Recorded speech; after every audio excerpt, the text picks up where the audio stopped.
Picture this. You're serving a prison sentence, years stretching ahead, hope fading with each passing day.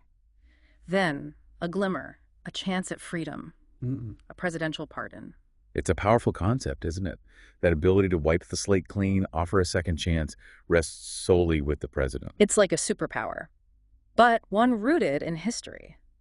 We're diving into mass presidential pardons today, exploring how this tool has been used and sometimes maybe even misused to deal with all sorts of things: war offenses, religious conflicts, even political clashes. We're basing our deep dive today on an episode of the American History Hit podcast. Okay. Historian Graham G. Dodds was on that one talking about his book, Mass Pardons in America. He really gets into the weeds on this. And it's not a simple thing, is it? Presidents have used this power in wildly different ways. Some, like FDR, thousands of pardons, others, none at all. And you might think pardons are just, get out of jail free. Yeah.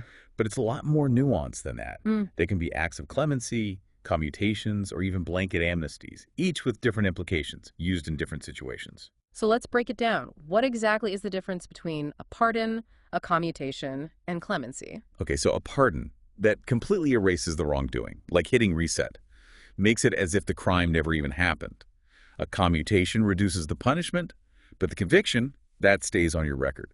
Clemency is kind of a broader term, covers both pardons and commutations, often involves things beyond just the legal technicalities. So pardon is a clean slate, commutation is a reduced sentence. Yeah. It's fascinating how these, what seem like small distinctions, can have such huge consequences. Absolutely. And which one the president chooses, that often reflects their goals. And the specifics of the situation becomes a powerful tool for shaping policy, even public opinion. Now, I gotta admit, giving one person this much authority, it feels, I don't know, almost monarchical. Why did the Founding Fathers put this seemingly absolute power in the Constitution? Well, to get that, we need to go back to when they were writing the Constitution. They knew the dangers of uprisings and the need to reconcile after conflict. They had just fought a revolution after all. Right, starting a new nation, that was a risky move. Exactly.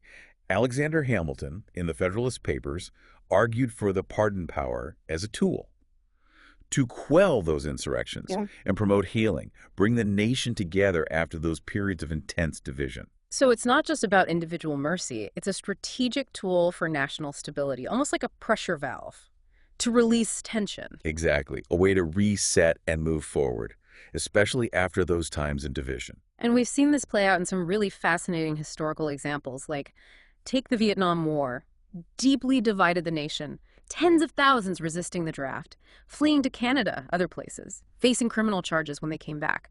Two presidents, Gerald Ford and Jimmy Carter, used pardons in very different ways to try to heal those wounds. It was a wild time. And what to do with these draft dodgers became a huge political issue.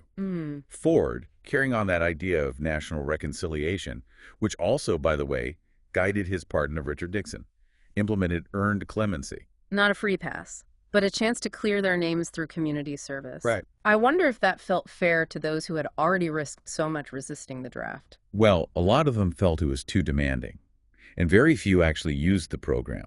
But Ford's choice to announce it at a VFW meeting, basically walking into a room full of people who probably disagreed with him, that says a lot about his commitment to this reconciliation idea. Do you think that decision to face a potentially hostile audience helped or hindered those efforts at reconciliation? It's tough to say for sure, but it definitely shows how much courage it takes to lead with compassion, even when it's unpopular. Then you have Jimmy Carter, campaigned on a promise of amnesty for draft evaders. Kept that promise, too. First day in office, issues this sweeping pardon. Excluded only those who had committed acts of violence. Announced it to the American Legion, another audience that wasn't necessarily thrilled with the decision. It's interesting Carter, a military man, a veteran himself, chose this route. Adds another layer to it, doesn't it? Yeah, it does. Speaks to the complexities of it all. He understood the gravity of military service, but also how deeply the war had divided everyone, trying to find a way to move forward, acknowledge the pain and sacrifice on both sides. Did those pardons actually achieve true reconciliation? That's the question, isn't it? They definitely let a lot of people come home, rebuild their lives.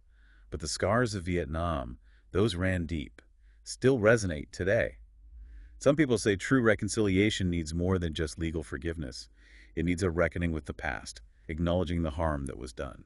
That leads us to another fascinating case, the Utah Mormon conflict.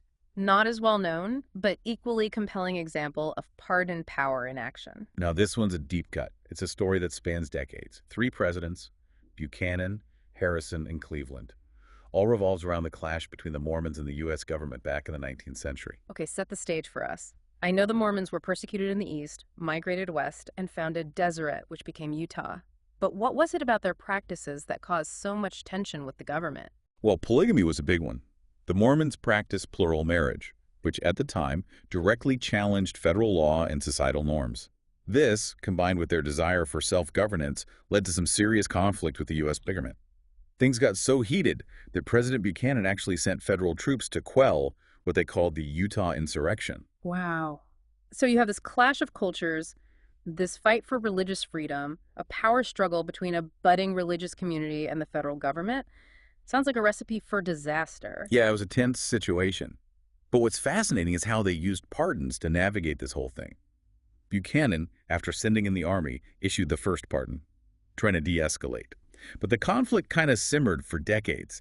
The Mormons kept practicing polygamy, and tensions with the feds, those persisted. It seems like pardons were used to try to bring the territory under control, to assert federal authority, but also, acknowledge the Mormon community's unique situation. Exactly. It was a real balancing act between pragmatism and principle. You got to remember the context. Right. Westward expansion, the political scene at the time. Bringing Utah into the Union, that was a strategic goal. But they couldn't just ignore federal law completely. So how did the next presidents, Harrison and Cleveland, use pardons in this situation? They both issued further pardons as part of a long process towards Utah finally becoming a state. These pardons were part of a bigger plan to integrate the territory, but also encourage the Mormons to abandon polygamy. So it wasn't just about forgiving past actions, it was about influencing future behavior, using pardons as a tool for social change. Right on. It reminds us that pardons can be more than just symbolic gestures. They can actually have a real impact on how laws and social norms evolve. Let's shift gears now to maybe the most famous example of mass presidential pardons, the aftermath of the Civil War. Lincoln, even before the war ended, was already thinking about how to use pardons to bring the Confederacy back into the fold. This was a major turning point in American history. The nation was completely divided, and Lincoln had this huge task of putting it back together. His approach to pardons was strategic, but also in some ways surprisingly lenient. I read that he issued over 60 pardons for war-related offenses while he was still president, even for things like conspiracy and treason. He did, and he often used loyalty oaths as a way to encourage former Confederates to swear allegiance to the Union in exchange for clemency. It was a clever tactic to reassert federal authority while also extending an olive branch.